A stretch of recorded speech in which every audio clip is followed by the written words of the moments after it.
If there was one physical subject, one material subject that we should focus on, in my opinion, it is very clear that the head of the snake is the financial system. We can argue till the end of time about who runs the world. Is it the Jesuits? Is it the reptilians? Is it the Illuminati? Is it the Freemasons? We can go on and on and on and on about this. But I don't think it is reasonable to even begin arguing about the mechanism that is used to exert this control. The mechanism is finance. The whole point of finance is to indebt, otherwise to enslave. What is a mortgage? I mean, what does that stand for? It's a death grip. So when you get a mortgage, you have a death grip held over you because you are in debt. You don't even own the house. The bank owns the house that loaned you the money to buy the house, unless you're fortunate enough to have all the money to buy it outright. And even then, you can be taxed by the government, and if you fail to keep up with those taxes, the government can then take it from you. The whole system is based on a financial fraud, which effectively takes the power that we have and it gives it to a tiny group of individuals who are running the world through the control of finance. With the infinite supply of money that we have allowed them to take, they have literally an infinite supply of money, and with that money, and from their psychopathic point of view, they have bought everything and everyone who can be bought.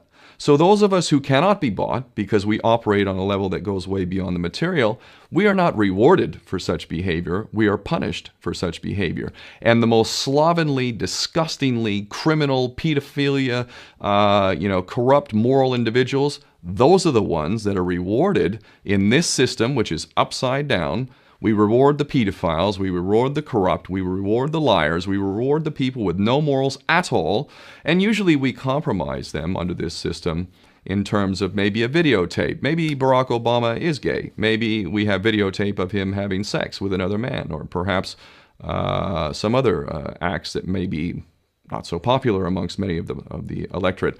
Or maybe we have videos of political leaders having sex with little boys or little girls. If I was in charge of the world and I was a psychopath and completely drunk on my own power, you can bet damn sure that's what I would do. I wouldn't allow anyone in a position of power who wasn't completely compromised. When you have an infinite supply of money, you can do this. Take that supply of money away, take that power back, put it in the hands of the people, get rid of fractional reserve banking, which is an obscenity in itself. Listen to the lessons of Jesus Christ if you're a Christian who got really pissed off when he went to the temple and he saw what the money changers were doing. Let's take back control of the issuance of money, and not just on a national level. I'm happy to see in Denmark that you have your own currency, you don't have the euro, but on every country's level, they should be issuing their own currency in a transparent, non-usury based way in which it really, truly benefits the people. And in that way, we can literally free ourselves of the banking debt which is drowning us all, and we can stop scrambling for the crumbs from the table of these filthy rich psychopaths and live in a state of abundance just by changing this one thing. And I'm not just talking about abundance for Western nations who have an artificially inflated value with their currencies. We all in the West are guilty of having that reward while the rest of the world is sucking on it.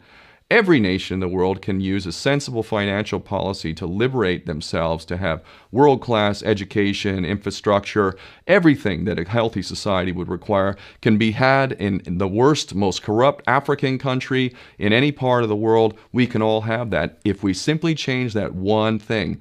John F. Kennedy did that about 6 months before he was taken out. He issued United States notes as opposed to Federal Reserve notes. I can assure you the powers that be knew the power of that act, and they took him right out. So the bottom line is, if we as people understand this very simple principle, just this one thing, change this one thing, we can solve every other problem you can name. I don't care what the problem is. I can bring it back to the financial system and an infinite supply of money for a bunch of psychopaths who are running the world, as opposed to an abundant supply of money for all of us. So in that sense, I'm very optimistic. This is not rocket science. I am not the smartest guy in the room. We can all understand this. And as soon as we do, we can exercise the same power that we had, but relinquished, and we can have a future for ourselves and our children. There's a lot to be optimistic about, quite frankly.